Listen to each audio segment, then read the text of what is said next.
ship stoker and opportunist Jim Carter seizes upon a poorly performing carnival attraction and its owner's aspirations to transform it into a manifestation of overindulgent success and avarice in the 1935 cautionary tale Dante's Inferno, starring Spencer Tracy. And that's the movie we're digging up this week on Movie Bones.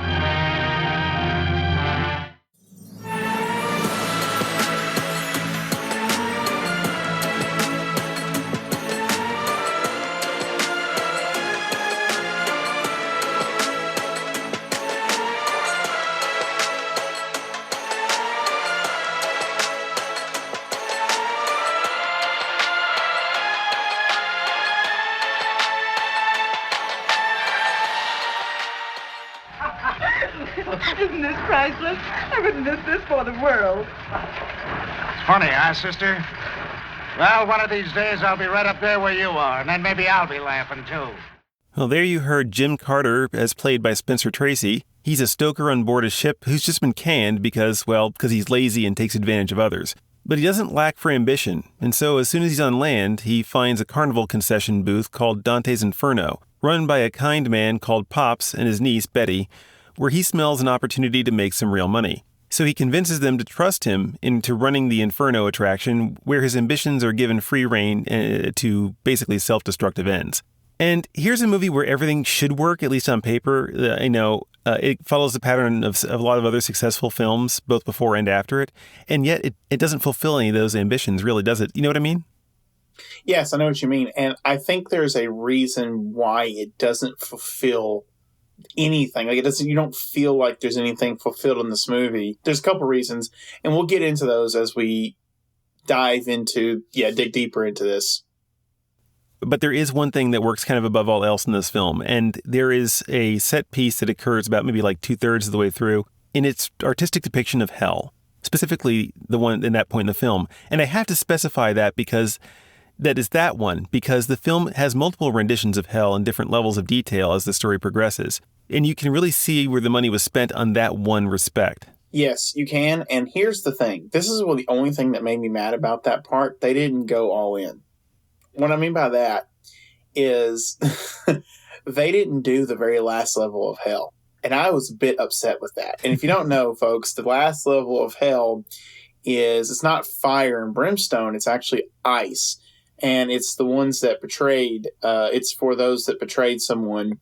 And in that layer of hell, Satan, supposedly, it's not supposedly, but Satan is like locked in this thing of ice, but only his top half is up.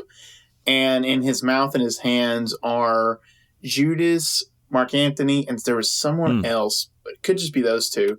And I was kind of hoping, there was some part of me else like, show us Satan locked in the thing of ice. And it didn't go that far. But yeah, that's one of the most famous parts of this movie is that 10-minute scene of the depiction of hell. Yes. Where you see a lot more than you're prepared to see for a 1940s movie. It evoked other movies for me in terms of, if you've seen Fantasia, The Night on Bald Mountain, if you've seen that. I think I know, yeah. For you guys, born in the mid to late 70s, kind of like where I was, and you saw the movie called The Black Hole, which is a Disney live-action film. I've seen that movie. You have? Yeah, I've seen the movie. Yeah. It's got Maximilian Schell as the bad guy. But it ends on weirdly enough, for a science fiction film about a spaceship, diving into the bowels of a black hole, that it ends in a literal depiction of hell. But it reminds me of that as well. But getting back to what you're talking about with Dante, and it doesn't just leave out the bottom circle of hell. It leaves out the rest of the Divine Comedy in terms of it leaves out purgatory and heaven, which makes this line all the more odd coming from the mouth of the showrunner, the initial showrunner, at least, to the old man Pops in the movie. There are more important things in life than making money. What? Well, in my case, bringing a little happiness to those I meet along the way, sometimes with a message of hope. A message of hope, without having the other two parts of the Divine Comedy. And so it just kind of made me laugh out loud when he says that. I agree. It doesn't show... A lot of media does this now. We were talking about this right before we started recording. A lot of media, they want to focus on the Inferno and not give Purgatorio or Paradiso. And, I can understand maybe not going with Purgatory, but, why not Paradise? Yeah. Why not give us that depiction? Yeah. And yes, realistically, I know some of it's because the Inferno part of it is much more terrifying, and that sells. That can make for better stories in its own way. But I mean, still, you're just missing out on something, and that's a sin of this movie. It misses out on way too much. It does. And you could at least argue that maybe the Jim Carter character that he leans into that. I will say that there was an opportunity here missed in that you and I are both Christians. I'm Catholic, you're Methodist. There's a trend that cuts across a lot of denominations, most Christian denominations, where there's almost like a preoccupation with hell. You know what I'm saying? Scare them into the pews kind of a thing in one hand. And on the other hand, it's like, but it also can be kind of a little bit of a perverted kind of interest in that kind of thing, where people overly focus on it. And this happens to people who are devoutly religious, too. They kind of lean into that, even for themselves, too. It's like they're overly concerned with that. Maybe it would be too self-critical at that time, or self-aware amongst Christians, I guess, to think of a movie plot line that would actually be a little bit more critical of the overfixation on that kind of thing. I wish they had, but they didn't. Okay, so what I'm going to say, I understand that this movie came out way before the other movie that I'm about to bring up, but when I was watching this movie, you want to know the movie that I kept thinking about, and I was like, this is what this movie could have been. What's that? It's a Wonderful Life. Yeah. This could have been an It's a Wonderful Life-esque movie. Now, I'm not saying we actually had to have Virgil walking with anyone or anything like that, but I mean, you could have maybe made Pops like an angelic-like character, or someone that was actually leading our main character, Jim, through the things he's doing wrong and help him be his like actual moral guide. Mm-hmm. And just none of that ever happens. No, but I will say this, what you just said, I was thinking about something that you just brought to mind, was that in the beginning, Pops is kind of this very angelic. He stays pretty angelic throughout the entire thing, but in the beginning, it almost comes off as a little bit supernatural. And you're not sure about which kind of supernatural yet, whether he represents the alluring, like a false alluring or an actual alluring kind of angelic presence. But that never transpires. It just can't, nope. He just runs this place as an ordinary guy. He's a good, decent guy, and he has a niece, and they run this show together. And that's fine, except for the fact that it feels like they almost want you to think that. Yeah. So, like, I actually thought the same thing as you. I thought that early on in the movie, I was like, yeah, he's going to be like, when he first meets him, I actually thought it was going to be like the devil or something. Initially, too, yeah. Yeah. And and I thought that, especially like the whole supernatural element, it felt like it was there whenever we were, like when we introduced Pops and when they introduced the other character, Betty. Mm-hmm. When they introduced Pops and Betty, because Betty just kind of appears out of nowhere. Yeah. I thought, okay, this dude's about to be like, he's about to be sort of messed with, leading him down that path and everything. And I thought it was going to take a supernatural turn. The movie doesn't really have that supernatural turn until you get that depiction of hell. Yeah. And let's be real, too. That's more of like a vision of sorts. And it's really just the paintings. Yes. The paintings that you can see in the book come to life. And it's the last most visceral, iteration of it. Before that, they've got, of course, Pops' original stand, his original attraction, which is, I guess, they want to make sure you understand it's very kind of lackluster, and it's not very spectacular. And Jim kind of notices this and sees the room for exploitation in it to make it a lot better, so to speak. And that's the second iteration, which is in itself more disturbing as well, the way they come up with. In a very on-the-nose moment, as Pops is talking, leading a tour guide through hell, so to speak, getting to the part about the, suicide, the people who commit suicide, that's when the guy jumps off into the pond below, and he commits suicide right as he's talking about suicide. And the funniest thing happens is that the guy they have playing the devil jumps in to rescue him.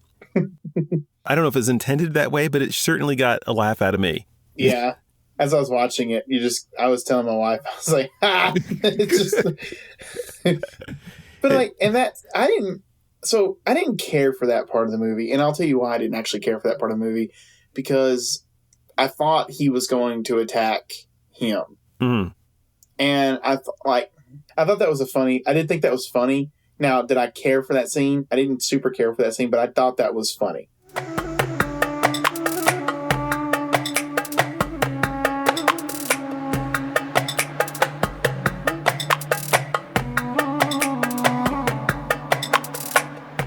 There's some big problems here. Only Jim seems to be the one acting on his character. He's kind of a sociopath. I will get. It's like if you went down the list of characteristics of a sociopath, and I looked this up. This is part of the DSM-5's psychological analysis of kind of antisocial personality disorder. The failure to conform to laws and social norms, deceitfulness, repeated lying or conning others for personal profit or pleasure, impulsivity or failure to plan ahead, irritability and aggressiveness, reckless disregard for the safety of others, consistent irresponsibility, and lack of remorse. And he hits all those in different degrees. At least, he could be classified definitely as kind of a sociopath. So he's the only one acting on that kind of pattern of behavior. He's the only one who acts consistently. Everyone else is kind of just plays it off. Well, here will be the grotto for suicide. Uh-huh. And here we'll show the punishment for treachery. Treachery? That fellow Dante had a punishment for everybody. Sure, the guy had indigestion. A lot of tough fellows in those days. Human nature doesn't change. The sins of Dante's time are the sins of today. Ah, now, Pop, you know since the beginning of time there's only been one sin, and that's failure. People don't care how you win so long as you win. Is that right? You'll win all right, Jim, but I wouldn't want you to if it hurt anyone else. If it hurt anyone else, well, you know me better than that. You know I wouldn't hurt anyone else. I wouldn't hurt a fly. Not unless I caught him eating some of my cake. So why do Pops and Betty trust this guy so much? I mean, he keeps dropping hints like this all over the place. He's just copped to avarice and winning as virtues, and they're still smiling throughout all this. It can't just be his pure charisma, because I could understand Jim pulling this off on a crowd of people in general.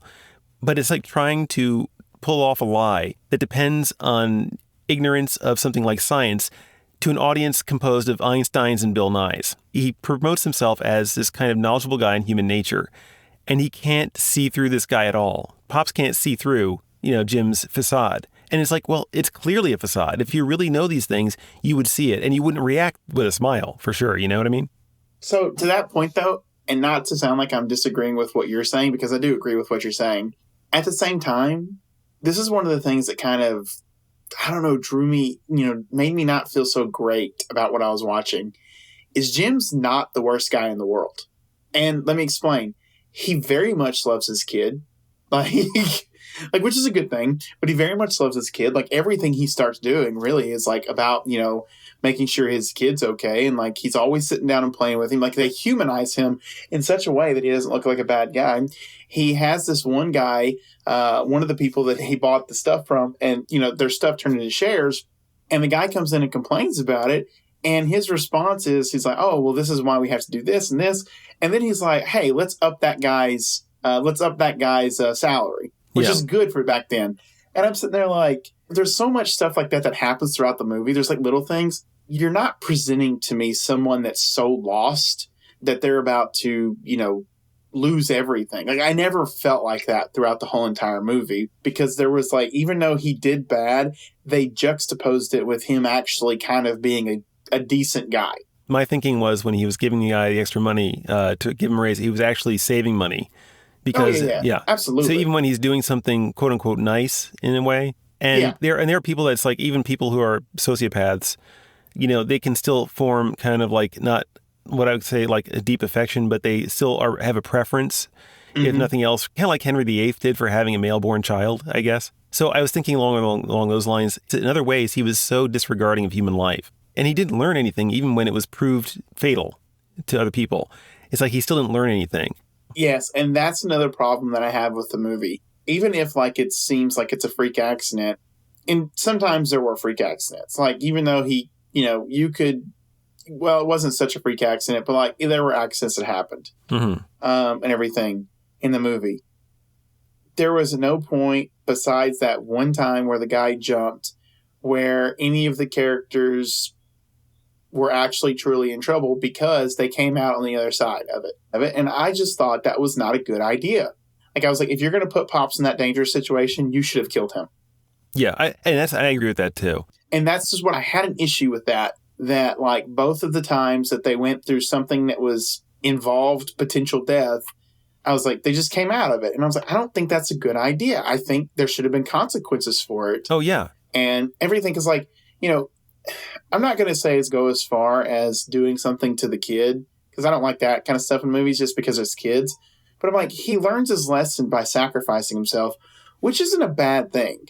Jim does. But like, he shouldn't, there should have been, as he's about to pass into the yonder, he can't take anything back, but he's got to go forward now. He's got to go in the hope that he maybe gets to heaven based off of the good he did at the end of his life. But I don't know. I just felt like at the end of the movie, after all was said and done, I was like, there's no way this dude doesn't double back after all this is said and done. No. He's going to go back to being the same guy. He absolutely will be. This movie is so setting you on the path for a tragedy.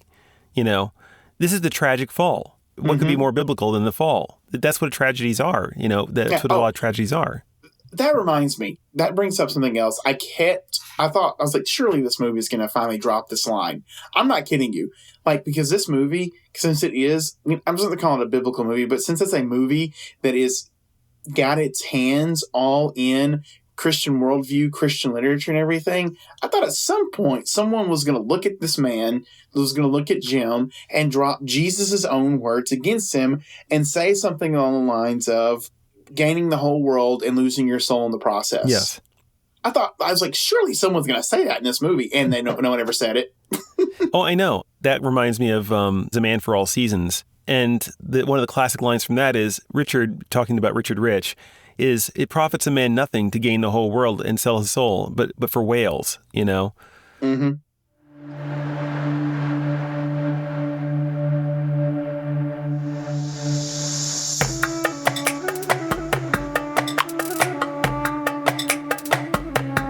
Some of the smaller things in the movie, the incidental blackface they had in the beginning, that would catch a lot of eyes today, I think, for sure. I mean, back in the day, people didn't shrug at that kind of thing.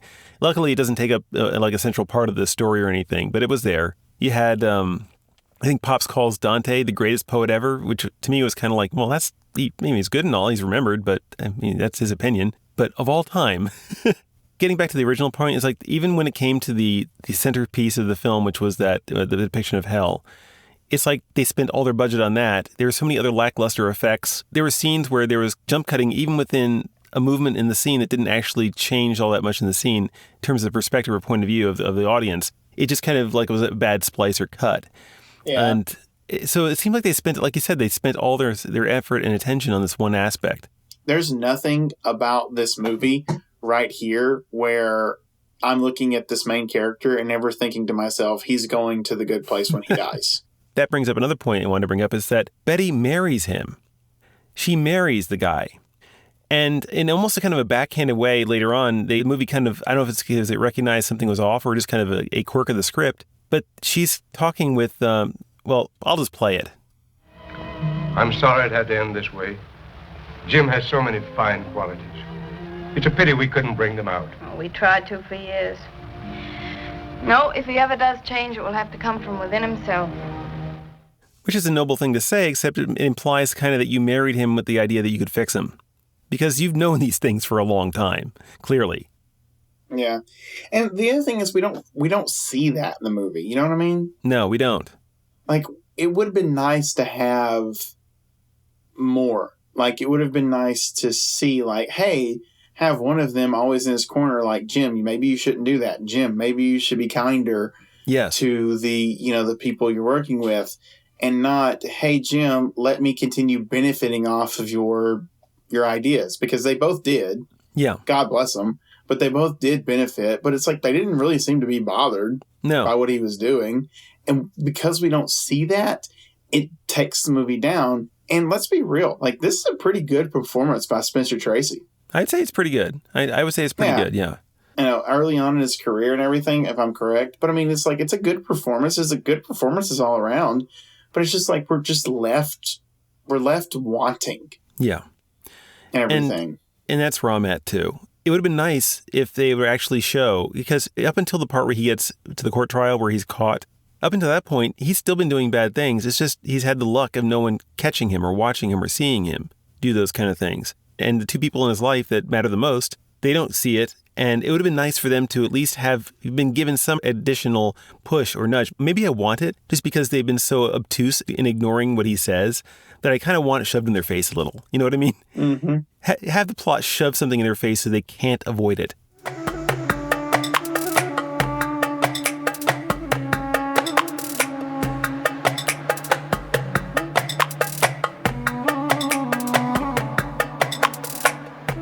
getting down to the final verdict here, man. All the lost potential, there's one good aspect of the movie I think you could take away from it, which is the scene we keep talking about. It's probably worth watching that just for the fact that it is kind of an artistic set piece on its own that would stand the test of time.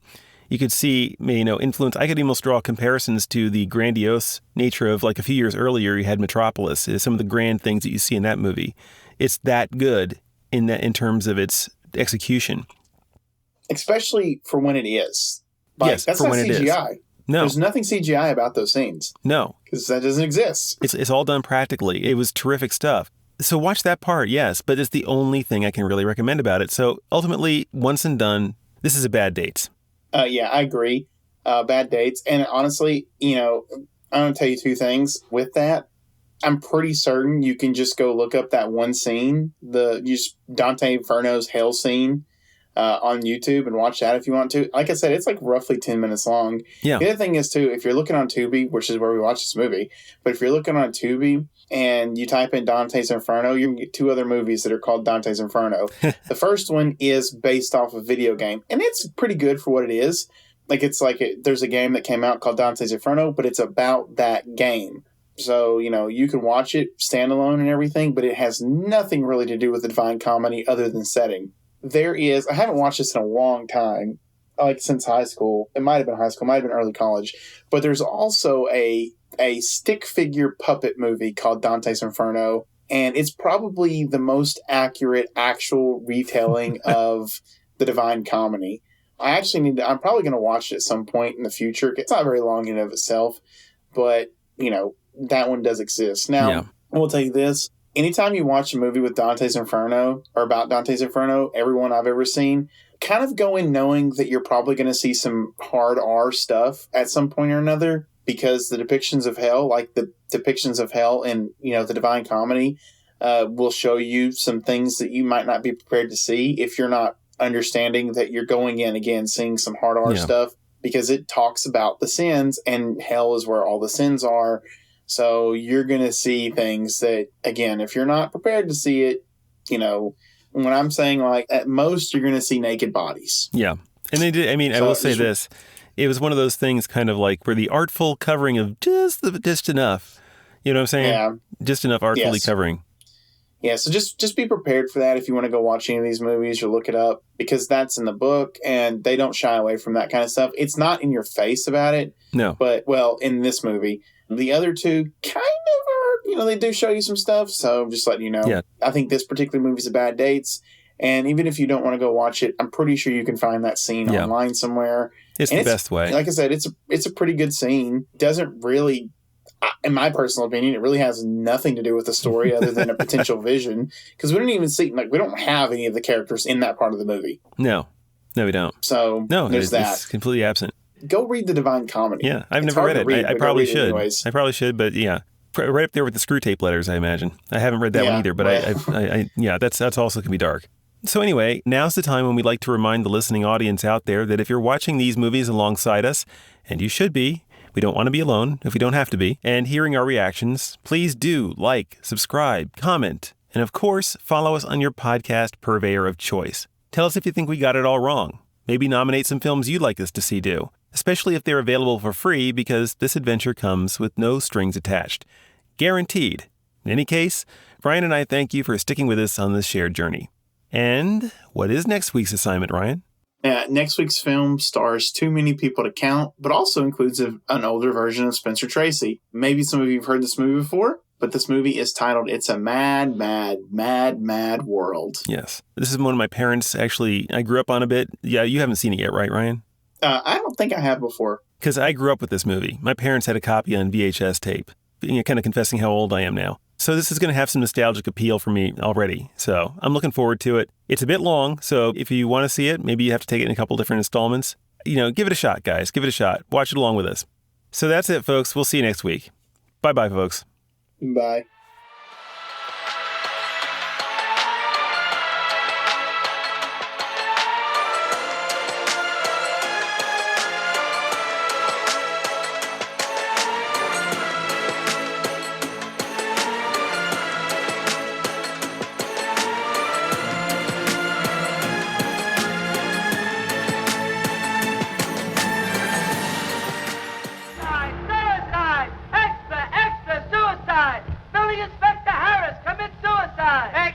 Extra. Read all about Building Inspector Harris committing suicide.